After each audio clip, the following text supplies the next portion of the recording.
अब इसमें कुछ शब्दों को जानते हैं। शब्दान जानीम। अब शब्द हैं बुद्ध जन गीता। तो बुद्ध जन गीता का मतलब हो गया विद्वानों के द्वारा गाई गई। विद्वानों के द्वारा गाई गई मतलब गीत होता है गीत, और गीता हो गया गायन। तो बुद्ध जन गीता मतलब विद्वानों के द्वारा गाई गई। निर्मल मतलब स्वच्छ।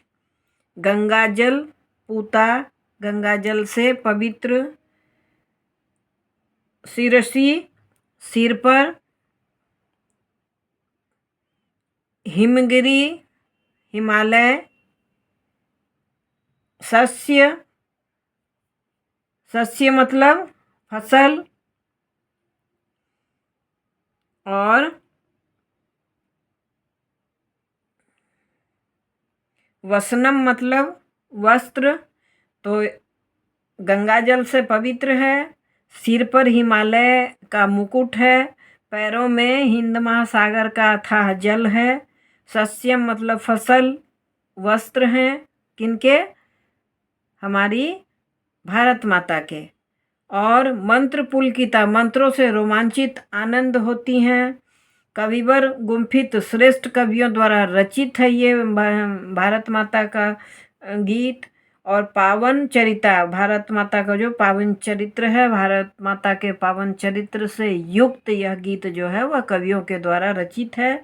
नृप शौर्य पालिता राजाओं के वीरता से पोषित है, रक्षित है।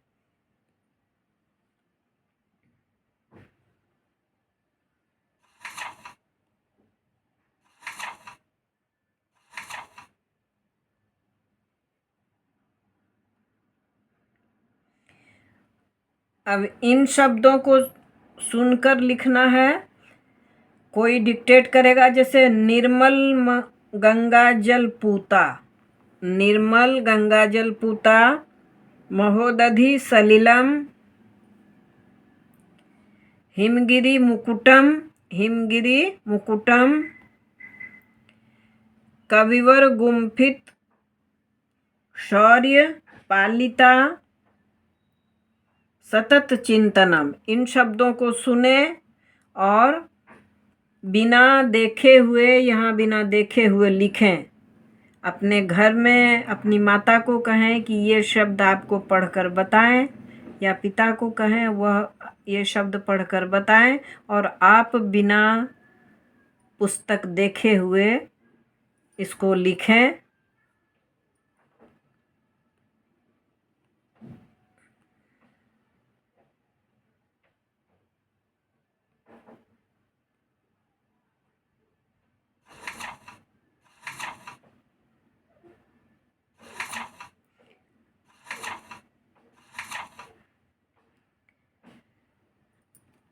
अब गीतस्य अधोलिखित पदं पंक्ति। गीतस्य अधोलिखित पंक्ति सामूहिक रूपेण सस्वरम गायाम। तो इस गीत को जो आधा आधा लिखा हुआ है, यहाँ आधा है फिर यहाँ है फिर यहाँ है, तो इसको आइए हम लोग मिलकर गाते हैं। तो कैसे गाएंगे अभी हम गाकर इसे सुनाते हैं। भारत माता बुद्धजन गीता। भारत माता बुद्धजन गीता। निर्मल गंगा जल पूता। शिरसी विराजित हिमगिरि मुकुटम। चरणे हिंदु महोदधि सलिलम। जघने सस्य लता तरुवसनम। जय भारत जननी। अब नीचे देखिए, अधोलिखित प्रश्नानाम उत्तरम संस्कृतेन लिखाम। अब देखिए, प्रश्न के उत्तर लिखने का बहुत ही आसान तरीका है। प्रश्न में ही उत्तर छुपा होता है। बहुत छोटा छोटा अर्थ दिया आंसर देना है, तो इसको हम लोग कैसे लिखेंगे सो दिखाते हैं आपको कि let us right the answer in Sanskrit. यहाँ लिखा हुआ है कि अगर हिंदी नहीं समझ में आती है तो ऐसे बच्चों के लिए इंग्लिश भी दिया हुआ है। Let us answer, let us right the answer in Sanskrit. अब संस्कृत में कैसे लिखेंगे? जैसे भारत माता कस्या जलेन पूता वर्तते। अब यहाँ भारत माता जलेन पूता वर्तते इतना हम लिख देंगे। अब कस्या मतलब किसके जल से, तो कस्या, जलेन यहाँ है, कस्या को हटा देना है और देखिए यहाँ निर्मल गंगा जल लिख देंगे और निर्मल गंगा जलेन पूता, निर्मल गंगा बस लिख देंगे। यहाँ लिख देंगे निर्मल गंगा, यहाँ से उठाकर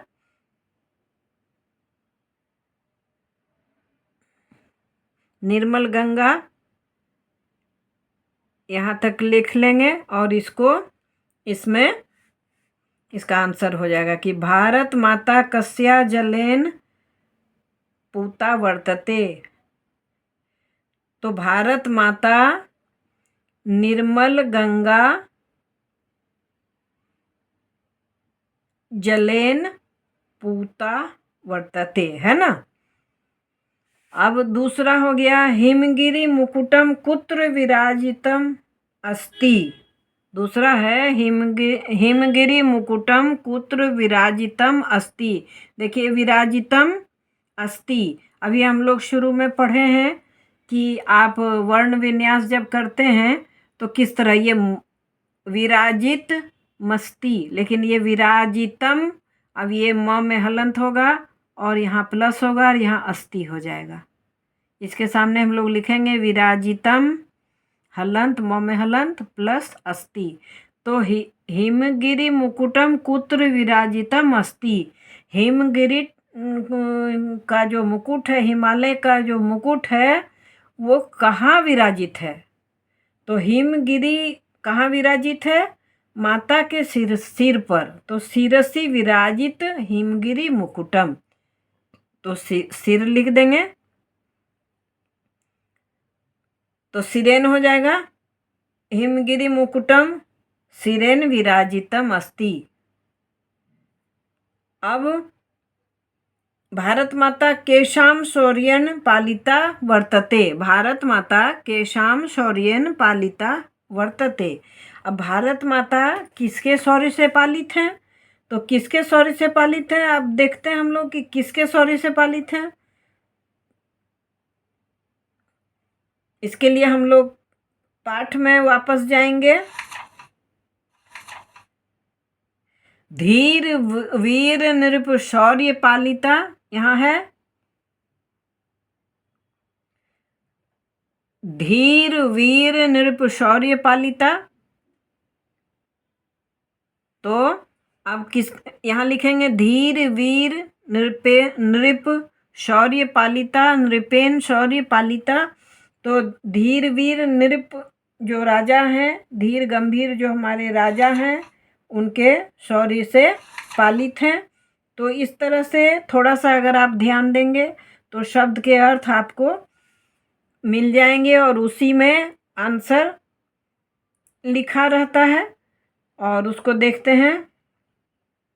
अब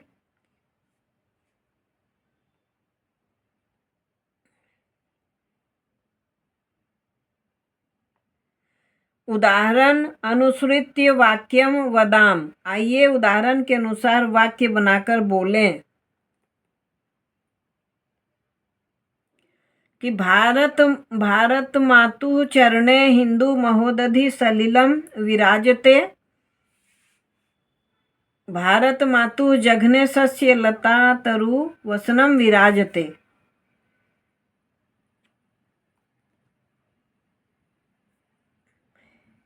अब इसी पर हम लोग क्वेश्चन बनाएंगे। मुखे किम किम विराजते। मुख में क्या क्या विराजित है? प्रकोष्ठे किम किम विराजित है, क्या विराजित है? विद्यालय किम किम विराजते। इस तरह से हम लोग वाक्य बोलेंगे। इस तरह से और भी शब्द बनाएंगे। जैसे मुख्य हो गया तो मुख के आधार पर करने हो गया, प्रकोष्ठे हो गया। अब विद्यालय हो गया तो गृह भी हो गया। और उसके बाद इस तरह से हम लोग जैसे क ख ग में यहाँ है मुखे किम किम विराजते, ख प्रकोष्ठे किम किम विराजते, विद्यालय किम किम विराजते, कि विद्यालय में क्या क्या रहता है, मुख में क्या क्या होता है, प्रकोष्ठ में क्या क्या होता है। तो इस तरह से हम लोग और भी शब्द बना सकते हैं। गृहे किम किम विराजते, इस तरह से हम लोग लिख सकते हैं।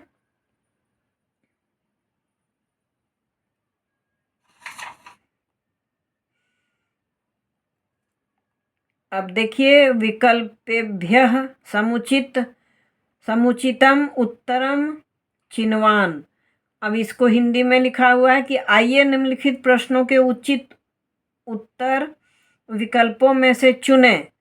अब let us choose the correct answer of the following questions. तो अब इसमें विकल्प दिए हुए हैं, 3 विकल्प हैं। तो इसको मल्टीपल क्वेश्चन बोलते हैं कि मल्टीपल आंसर होता है और उसमें से एक सही होता है। तो उसको आप इसको पढ़ेंगे तो इसमें से एक सही होगा, तो उसी के आगे प्रकोष्ठ में हमें टिक लगाना है या गोल बिंदु करना है, ताकि वो सही आंसर शिक्षक देखें और आपके आंसर को करेक्ट करके और नंबर दें। और सही सही इसका अर्थ पहले जानना है, तभी ये समझ में आएगा। क्योंकि हम लोग आम भाषा में हिंदी बोलते हैं और हिंदी बोलते हैं तो संस्कृत थोड़ी क्लिष्ट भाषा है। तो सबसे पहले इसे तोड़ते हैं और पढ़ते हैं और फिर इसके अर्थों को पढ़ते हैं और तब इसका आंसर लिखने में आसान होगा कि भारत मातुः शिरसि किम विराजितम, भारत माता के सिर पर क्या विराजित है। अब हम लोग देखते हैं कि आंसर में क्या लिखा है। हिमालय मुकुट के रूप में विराजित है। तरु वसनम, क्या शरीर पर कपड़ा विराजित है। यहाँ शिरसी है मतलब सिर है, माथे पर है। तो तरु वसनम ये वृक्षों का कपड़ा है। और महोदधि मतलब समुद्र, अथाह समुद्र है, जलराशि है जिसमें। तो अब बताइए कि हिमालय के सिर पर क्या विराजित है। तो इसमें से जो सही होगा आप इसका आंसर करेंगे। हमने इसमें करेक्ट किया है, ये हिमगिरी मुकुटम है, क्योंकि सिर है और मुकुट है, ये सीधा सा मेल है। देखिए ये दोनों सिर पर मुकुट, तो किस चीज़ का मुकुट है, हिमालय पर। हिमालय बहुत ऊंचा पर्वत है और यह मुकुट के समान, पृथ्वी पर हिमालय मुकुट के समान है, जिसमें बर्फ से यह ढका हुआ है। और जब इसमें सूरज की किरणें पड़ती हैं तो यह बिल्कुल हीरे की तरह चमकता है।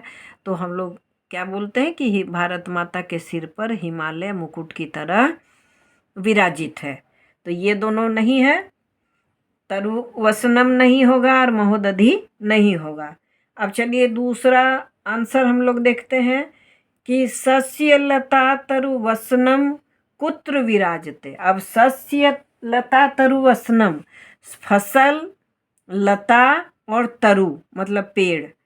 सस्य लता तरु वसनम कुत्र विराजते, फसल, लता और वृक्ष वस्त्र की तरह कहाँ विराजते हैं। अब एक कल्पना करो कि भारत माता एक मानवी की तरह खड़ी है, स्त्री की तरह खड़ी है।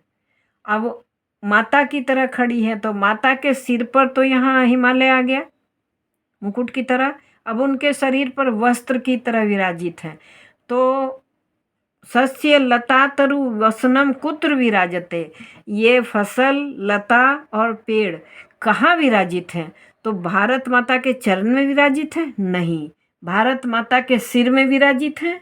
नहीं। तो भारत माता के जघने विराजित, उनके जंघाओं पर, उनके देह पर, उनके शरीर पर विराजित हैं। तो भारत, ये जो सस्य लता तरु जो है वस्त्र के समान उनके बदन पे है। अब हम लोग माता के तौर पे उनको देखते हैं तो एक स्त्री रूप में उनको देखते हैं। तो सिर पर हिमालय है और शरीर पर वस्त्र की तरह फसल है, खेती है, धान है, गेहूं है, और इधर पेड़ हैं और लताएं हैं, लताओं में फूल खिले हुए हैं। तो ये सब उनके श्रृंगार हैं, वस्त्रों की तरह उनको आच्छादित किया हुआ है, ढका हुआ है। ठीक है। अब भारत माता केशाम मंत्रे पुलकिता, भारत माता केशाम मंत्रे पुलकिता, भारत माता किसके मंत्रों से पुलकित हैं? कौन मंत्र बोल रहे हैं कि भारत माता पुलकित हैं? किनके मंत्र बोलने से भारत माता पुलकित हैं? तो अब क्या है?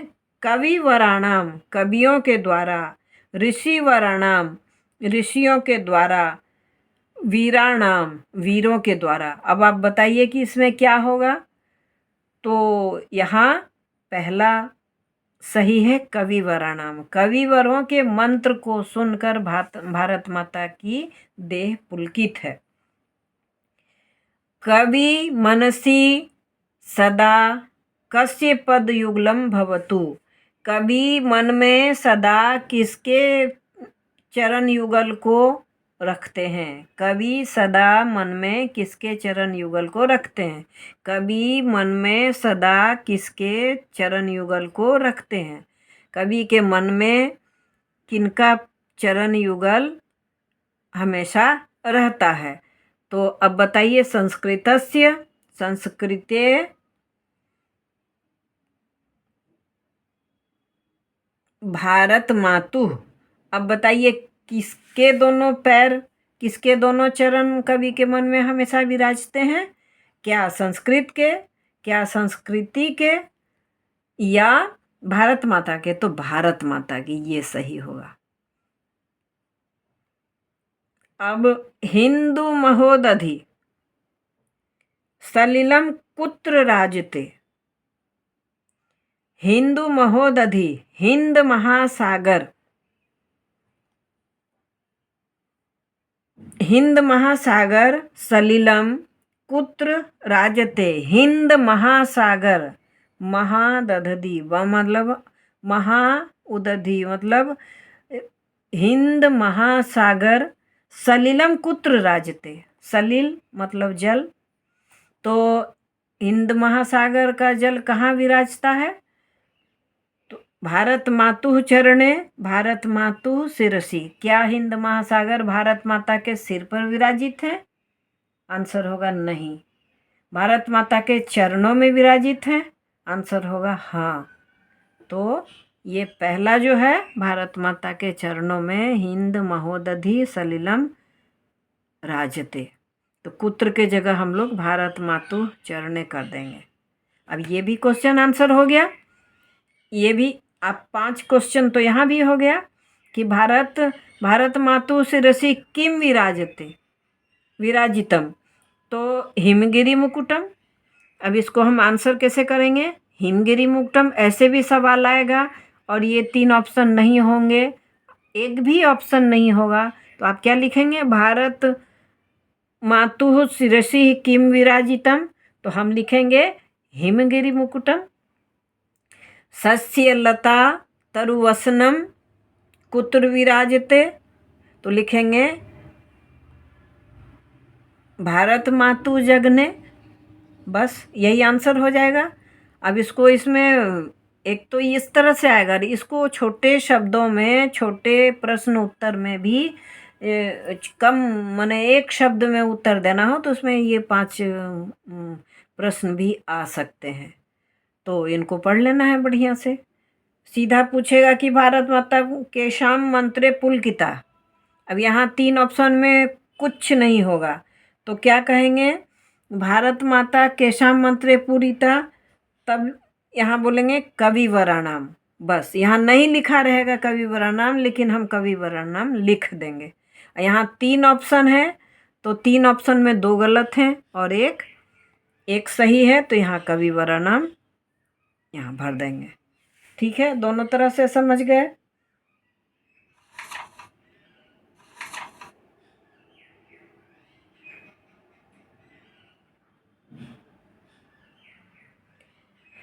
चित्रस्य भावयुक्तां पंक्तिम गीतात् चित्वा लिखाम। आइए चित्र के भाव वाली पंक्ति गीत से चुनकर लिखें। अब गीत कैसे कैसे चुनेंगे, कौन सी लाइन है कहाँ, तो हम लोग यहाँ देखेंगे। फर्स्ट लाइन देखेंगे कि पहली लाइन है ये। अब बताइए कि ये क्या है, तो नदी का जल है, गंगा जल है। तो गंगा जल से पूरित है मतलब पवित्र है। ये लाइन वाला जो होगा गीत में उसको यहाँ भर देना है। ठीक है। अब भारत माता के सिर में हिमालय जो है बिल्कुल सिर में मुकुट की तरह है। देखिए चित्र देखकर भाव समझिए। ये भारत माता है, भारत माता के सिर पर यहाँ मुकुट है और पीछे में हिमालय का छोर है। तो ये हिमालय है, ये पृथ्वी है, तो ये यहाँ पर वसन है उनके। तो यहाँ ये जो है मुकुट की तरह उनके सिर पर है। तो हिमगिरी शीर्षा करके है ना, हिमगिरी मुकुटम, वो लाइन इसमें हम लोग भर देंगे। ठीक है। अब तीसरा है कि कविवरानाम वाली जो लाइन है कि मंत्र से जो पुलकित है माता, वो लाइन लिखना है। ये यहाँ लिखा जाएगा। और मैं यहाँ लिखना नहीं चाहती हूँ क्योंकि आप खुद से लिखेंगे तो आपको थोड़ा आसान होगा। चित्र को देखना है, ये पवित्र गंगा जल है, गंगा नदी है, इसके जल से पवित्र है। दूसरा हो गया कि यहाँ भारत माता के सिर पर मुकुट है, तो मुकुट कौन सा है, तो हिमालय है। भारत माता की एक कल्पना है हमारे मन में कि वो हमारी माता है, वो स्त्री रूप में है, तो उनके माथे पर मुकुट है, तो मुकुट के रूप में कौन है, हिमालय है। तो हिमालय उनके मुकुट पर है, तो यहाँ वही लाइन होगा कि माता के सिर पर हिमालय मुकुट की तरह विराजित है। ठीक है। अब तीसरा हो गया आपका कि कविवर जो मंत्र पढ़ते हैं उनके मंत्रों को सुनकर माता पुलकित हैं। तो यहाँ कवि हैं और ऋषि हैं। ऋषि जो हैं, ऋषि मंत्र पढ़ते हैं और मंत्र का उच्चारण करते हैं और माता का आह्वान करते हैं। इससे भारत माता का तन बिल्कुल पुलकित है, मन बिल्कुल भाव विह्वल है। तो ये हो गए ऋषिवर। तो ऋषिवर वाली लाइन हम लोग लिख देंगे। और चौथा है कि ये फसल है, वृक्ष है, लताएं हैं। तो यह क्या है, उनके वस्त्र हैं। तो वस्त्र कहाँ है, जंघान लिखा हुआ है, वस्त्र से आच्छादित हैं, तरु लता बेल आदि से आच्छादित हैं। तो वो लाइन यहाँ पर हम लोग लिख देंगे। तो अब चलिए, ये चैप्टर पूरा हुआ। मैं थोड़ा सा देख लेती हूँ कि अगर इसमें और कुछ बाकी है। अभी तो है बाकी।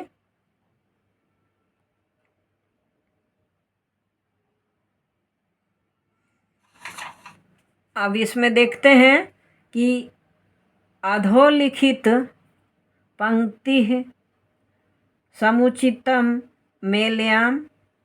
अब जो आधा आधा लिखा हुआ है, इधर आधा लिखा हुआ है और इधर आधा लिखा हुआ है, तो इन दोनों को हम लोग मिलाएंगे। इन दोनों को मिलाएंगे तो कैसे मिलाएंगे, संस्कृत संस्कृति पहला है, संस्कृत संस्कृति पहला है। तो उसको कहाँ से मैच करेगा, यहाँ होगा सतत चिंतनम, धीर वीर नृप, यहाँ धीर वीर नृप। अब यहाँ तीसरे में आ जाइए, शौर्य पालिता। अब भाव राग लय चौथे में है, ताल मेलनम। चरणे हिंदू दूसरे में आ जाइए, महोदधि सलिलम। और पांचवा ऋषिवर घोषित, ऋषिवर घोषित मंत्र पुलकिता, मंत्र पुलकिता, ऋषिवर घोषित मंत्र पुलकिता। पहला का हो गया संस्कृत संस्कृति, सतत चिंतनम, धीर वीर नृप, शौर्य पालिता।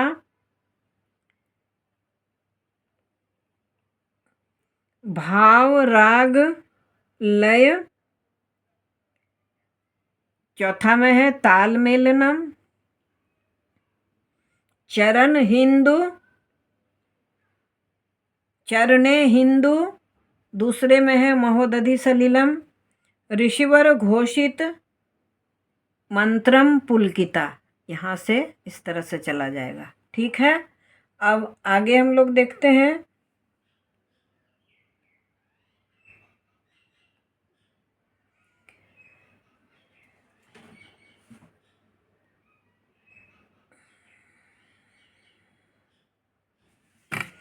अब ऊपर में यहाँ अर्थ लिखा हुआ है, अर्थ नहीं लिखा हुआ है, एक शब्द है। तो शब्द है, अब इसको कहते हैं पर्यायवाची शब्द।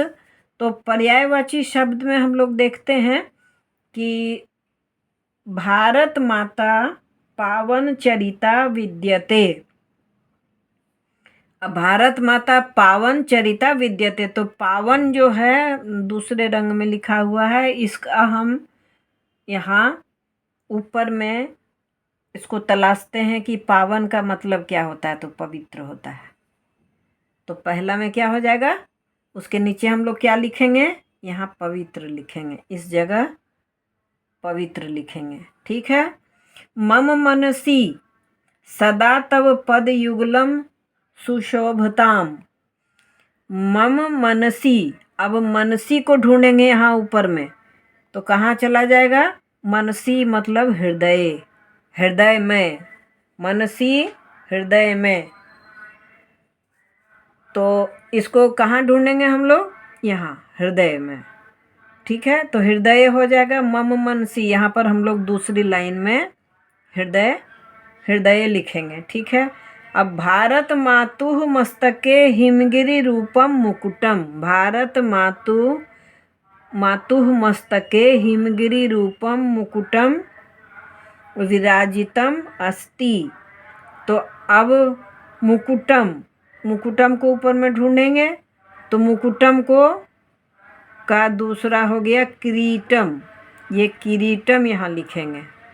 तीसरे नंबर में क्या लिखेंगे, ग में किरीटम। ठीक है। अब निर्मलम गंगा जलम भारतम पावयति। अब निर्मलम गंगा जलम भारतम पावयति, तो निर्मलम को अब यहाँ ढूंढेंगे ऊपर में। तो निर्मलम कहाँ है, स्वच्छम, निर्मल, स्वच्छ। निर्मल मतलब बिना मैल वाला, और स्वच्छम मतलब एकदम साफ होता है, जानते हैं, जिसमें मैल नहीं होता है, जिसमें कोई दूषित नहीं होता है, कोई प्रदूषण नहीं होता है। अभी तो संभव नहीं है, अभी के समय में प्रदूषण बहुत ज़्यादा बढ़ा हुआ है। तो हम प्रयास करें, हम बच्चे प्रयास करें कि जल को गंदा ना करें। कोई भी चीज़ जल में, अगर जलकूप है, तालाब है, नदी है, उसमें कोई भी कचरा ना फेंकें। कचरा के लिए जो नियत जगह है वहीं पर रखें, और फिर जो जैसे दूर ले जाकर खाली जगह में, एकांत में जहाँ कचरे फेंके जाते हैं वहीं पर फेंकें, ना जल में डालें, ना खेतों में डालें। नहीं तो खेत भी खराब होते हैं, जहाँ पेड़ नहीं उगेंगे, पौधे नहीं उगेंगे, भोजन का जो सोर्स है वह नहीं प्राप्त होगा। जल अगर दूषित होगा तो जल हम लोग पी नहीं पाएंगे, और अगर प्रदूषित जल पिएंगे तो बीमार पड़ जाएंगे। तो क्या होगा कि पावन निर्मल जल जो होता है वह पवित्र जल को कहते हैं। तो पवित्र निर्मल का दूसरा रूप क्या है, स्वच्छम, है ना। तो स्वच्छ जल यहाँ चौथे घ में क्या लिखेंगे, स्वच्छम। ठीक है। अब पांचवा अंग का देखते हैं। भारत मातु जघने सस्य लता तरु वसनम शोभते। अब वसनम को ढूंढेंगे, तो वसनम क्या है, वस्त्रम।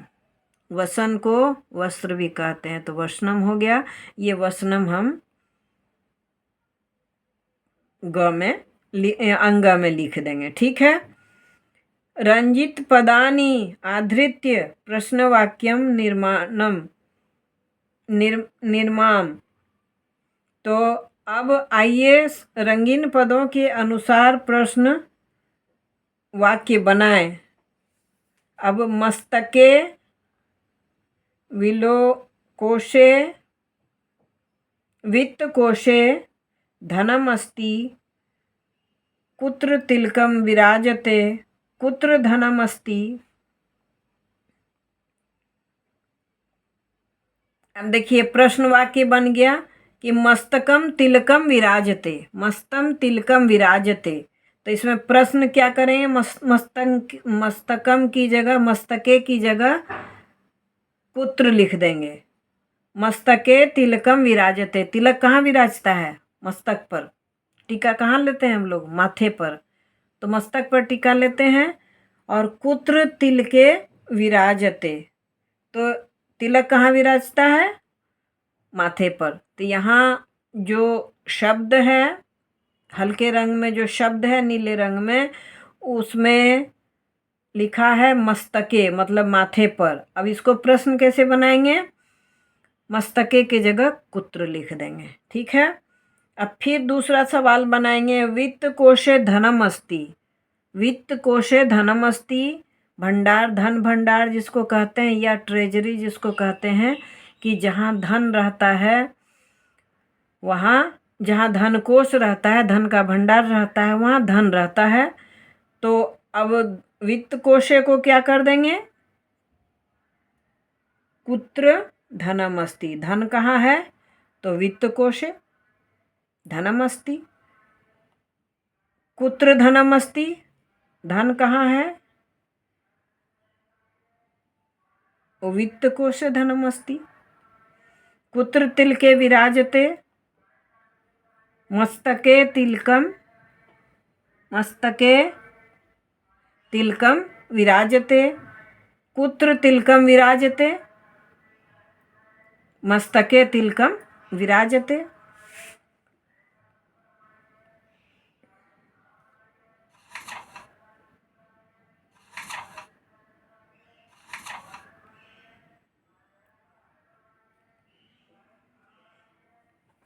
अब एक जगह मैंने पीछे पढ़ा था, मुखे किम सुशोभते, तो मुखे नासिका सुशोभते। इसी तरह से हम लोग इसमें प्रश्न बनाएंगे। मुखे नासिका सुशोभते, किम कर देंगे, है ना। तो नेत्रयोः जलम अस्ति, कयोः जलम अस्ति, नेत्रयोः जलम अस्ति।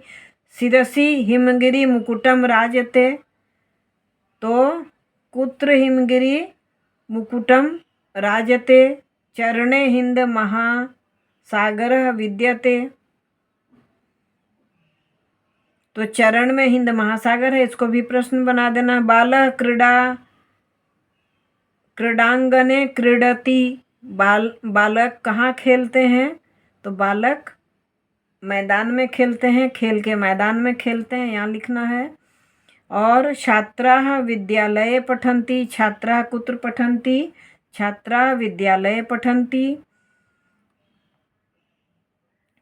तो ये इस जगह में फिर सवाल लिख देना है और यहाँ पर भर देना है। ठीक है। अब यहाँ आते हैं हम लोग मातृ ऋकारांत स्त्रीलिंग, मातृ ऋकारांत स्त्रीलिंग। तो प्रथमा, पहले देखें, विभक्ति 8 है, 8 में संबोधन आ जाता है।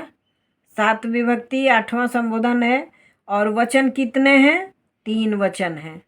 वचन कितने हैं? एक वचन, द्विवचन और बहुवचन। और विभक्ति कितनी है? प्रथमा, द्वितीया, तृतीया, चतुर्थी, पंचमी, षष्ठी, सप्तमी, संबोधन। ये संबोधन हो गया। तो अब हम माता का देख लेते हैं रूप। तो माता क्या है? ऋकारांत है और स्त्रीलिंग है। तो माता का प्रथम विभक्ति एक वचन में माता होती है। प्रथमा विभक्ति द्विवचन में मातरौ होती है। और प्रथमा विभक्ति बहुवचन में मातरः, मतलब एक माता, दो माता और दो माताएं और बहुत सी माताएं। एक माता, किसी की भी एक माता होती है, लेकिन कई बच्चों की माताएं जब जमा होती हैं, दो बच्चों की अलग अलग माताएं जमा होती हैं तो दो माताएं हो गई। और बहुत से बच्चे जब देखते हैं आपके स्कूल से बाहर निकलते हैं तो उनकी माताएं बाहर में खड़ी रहती हैं, तो यहाँ बहुत सी माताएं हो गई। मतलब 10 बच्चे अलग परिवार के हैं तो 10 माताएं हो गई, तो बहुत हो गई। ये बहुत में 2 से ज़्यादा हो गया। तो माता, मातरौ, मातरः, इसको याद करना है। अब हो गया द्वितीय विभक्ति एक वचन मातरम, द्विवचन मातरौ, बहुवचन मातृः। अब तृतीय विभक्ति में एक वचन मात्रा, द्विवचन मातृभ्याम और बहुवचन में मातृभिः। चतुर्थी में एक वचन मात्रे, द्विवचन मातृभ्याम और बहुवचन में मातृभ्यः। उसके बाद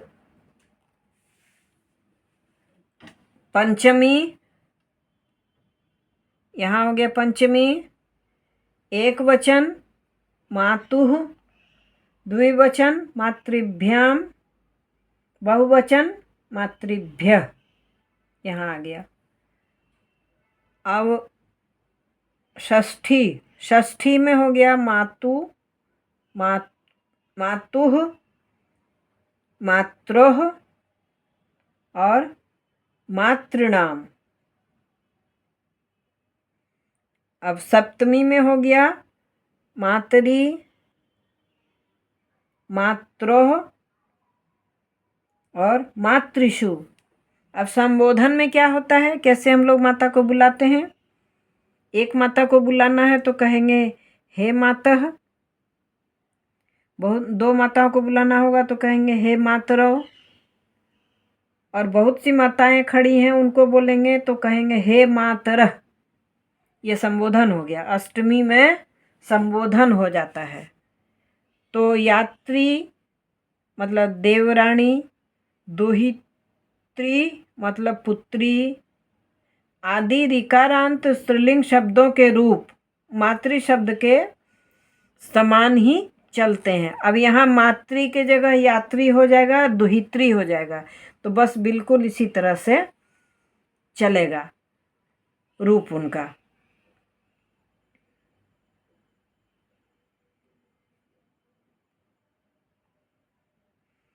अब पाठ में प्रयुक्त भारत माता शब्द में माता मातृ शब्द का ही प्रथम विभक्ति एक वचन का रूप है।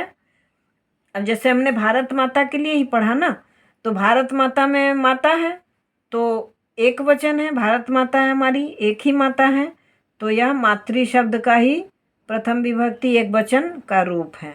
ठीक है। अब नीचे हम लोग देखेंगे कि रचयामो वयम प्रयोग एप्लीकेशन। अब प्रहेलिकां पठित्वा उत्तरस्य चित्रं रचयाम, चित्रं रंगेः पूरित्वा तस्य नाम च लिखाम। तो अब इसको हम लोग देखते हैं कि आगे क्या काम दिया गया है। ये तो करना है खुद से।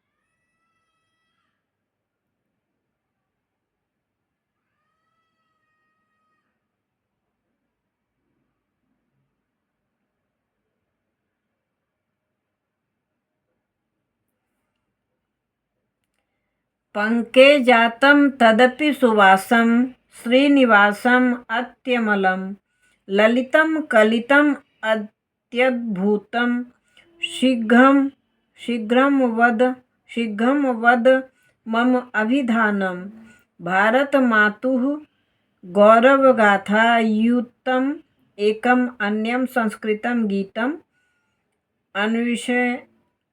अन्विष्य कक्षायाम श्रावयाम। मतलब एक तो यहाँ हो गया। अब इस तरह की कोई भी भारत माता की का गीत आप सोचिए, उसको लिखिए और कक्षा में पढ़ के सुनाइए। विचारयामो वयम।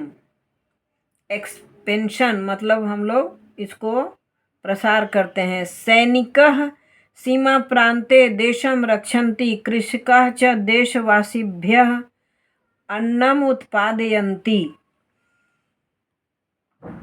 सैनिकः सीमा प्रांते देशम रक्षन्ति। सैनिक जो हैं सीमा के प्रांत में, देश की सीमा जहाँ है, बॉर्डर जहाँ है, वहाँ रहकर देश की रक्षा करते हैं। और कृषक जो हैं देशवासियों के लिए अन्न का उत्पादन करते हैं। वयम बालकाः स्वदेशस्य सेवां केन प्रकारेण कर्तुं शक्नुमः। कि सैनिक जो हैं सीमा पर खड़े होकर देश की रक्षा करते हैं। किसान देशवासियों के लिए अन्न उपजाते हैं। तो हम बालक किस तरह से देश की रक्षा के बारे में क्या कर सकते हैं, देश की रक्षा कैसे कर सकते हैं, देश के लिए क्या कर सकते हैं हम लोग, तो स्वदेश की सेवा कैसे कर सकते हैं। तो स्वदेश की सेवा का बहुत सारा उपाय है। स्वदेश की सेवा कैसे कर सकते हैं हम लोग कि पृथ्वी को दूषित ना करें, जल को दूषित ना करें, पेड़ पौधे लगाएं और बिना वजह पेड़ों को काटे मत। अगर एक पेड़ कट रहा है तो एक पेड़ अवश्य लगा दें। और कोई भी प्रदूषित चीज़ न जल में डालें, न खेतों में डालें, न पेड़ को हानि पहुंचाएं। इस तरह से हम सेवा कर सकते हैं। क्योंकि अगर जल सुरक्षित रहेगा, जल प्रदूषित नहीं होगा, तो आने जाने वाले लोग, पथिक जो होते हैं, वो उससे पानी पी सकते हैं। हमारे खेतों में सिंचाई होती है, हमारी फसलों को पानी मिलता है। ये बात हो गई। दूसरा हो गया पृथ्वी को प्रदूषित नहीं करना। कचरे में आजकल प्लास्टिक बहुत आ रहा है, पॉलीथीन बहुत आ रहा है। बच्चे प्रयास करें कि पॉलीथीन खेतों में ना डालें और उसे नियत जगह पर कचरे के डब्बे में ही डालें। कचरा उठाने वाले आते हैं, हमारी सरकार के तरफ से इसकी व्यवस्था की गई है। और उन कचरे के डब्बों से कचरा निकाल कर वो ले जाते हैं और कहीं ऐसी जगह में रखते हैं, या फिर उन्हें फिर रिसाइकिल करते हैं, या जो भी करते हैं। लेकिन आपके हाथ में अगर कोई प्लास्टिक आता है तो रोज़ हमेशा आज से यह प्रण कर लें कि ना तो उसे खेत में डालेंगे, ना अपने बारी में डालेंगे। जहाँ आपके फसल उगते हैं, जहाँ आपकी के पौधे उगते हैं, वहाँ नहीं डालेंगे, ना ही पानी में डालेंगे और ना ही उसे जलाएंगे। उससे जो धुआं होगा वह भी वातावरण को अशुद्ध करेगा, प्रदूषित करेगा। ऑक्सीजन की हानि होगी तो वो जब आप उससे सांस लेंगे तो आपके फेफड़ों को हानि होगी। इसीलिए ये सब करके हम बच्चे देश की सेवा कर सकते हैं। इसकी चर्चा आप करें। नदी पर्वत राज्यानां नामानि परित्यज्य स्वराष्ट्रगानात् पंच पदानि चिन्वाम येषां रूपम हिंदवा संस्कृत भाषायां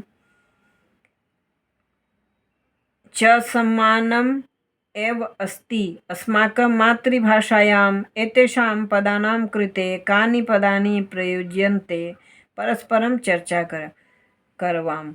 अब हम लोग क्या करेंगे कि नदी पर्वत राज्यों के नाम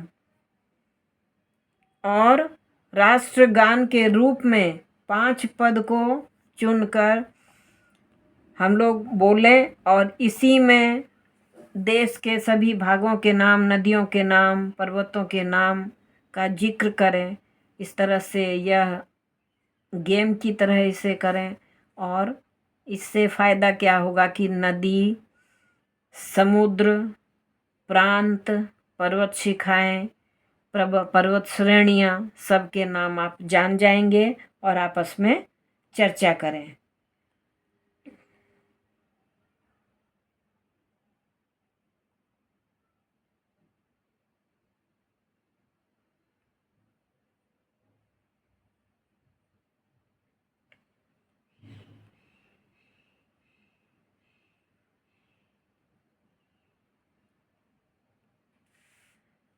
अब इसमें क्या जो चीज़ हम लोग पीछे पढ़ चुके हैं उसके बारे में दिया गया है कि भारत देश के गौरव का गान, भारत देशस्य गौरवगानम, भारत देश के गौरव का गान, विविध भाषाणां पदानां साम्य वैश्य समीक्षणम, विभिन्न भाषा और पद की समीक्षा करना है। प्रहेलिकायाः उत्तराधारितम चित्र निर्माणम, पहेलियों के उत्तरों के आधार पर चित्र का निर्माण करना है। ऋकारांत स्त्रीलिंग शब्दस्य रूप ज्ञानम, जो सीखा हमने उसके बारे में यहाँ बताया गया है कि ऋकारांत स्त्रीलिंग शब्द रूप का ज्ञान हमें हुआ, माता के रूप में जो लिखा था।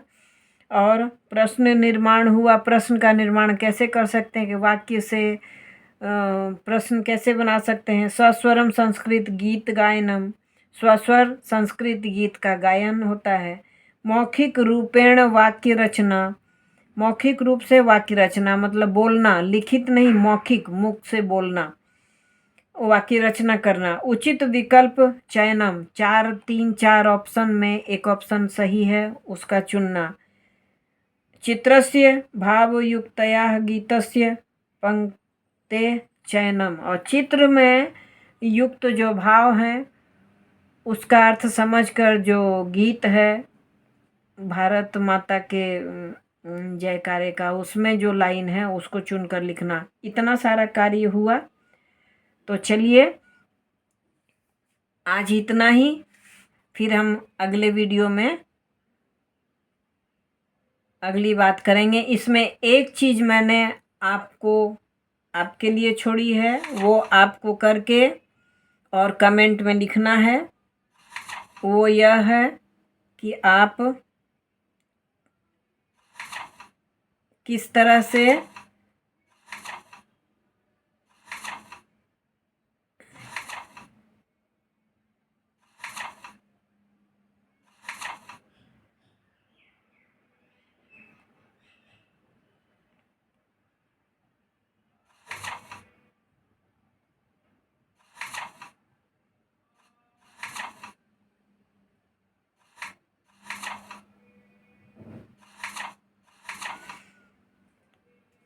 यह सवाल है, इसको आप आंसर यहाँ लिख के और कमेंट में लिखें। कमेंट में आप इसको लिख सकते हैं। इसमें पर्वत श्रेणियों के नाम हैं जो हमारे देश में एकादश पर्वतों के नाम जो हैं यहाँ चुनकर यहाँ लिखना है। तो ये आप कमेंट में मुझे लिख सकते हैं। अगर नहीं लिखा तो फिर मैं अगले वीडियो में इसको लिखकर बताऊंगी। Thanks for watching.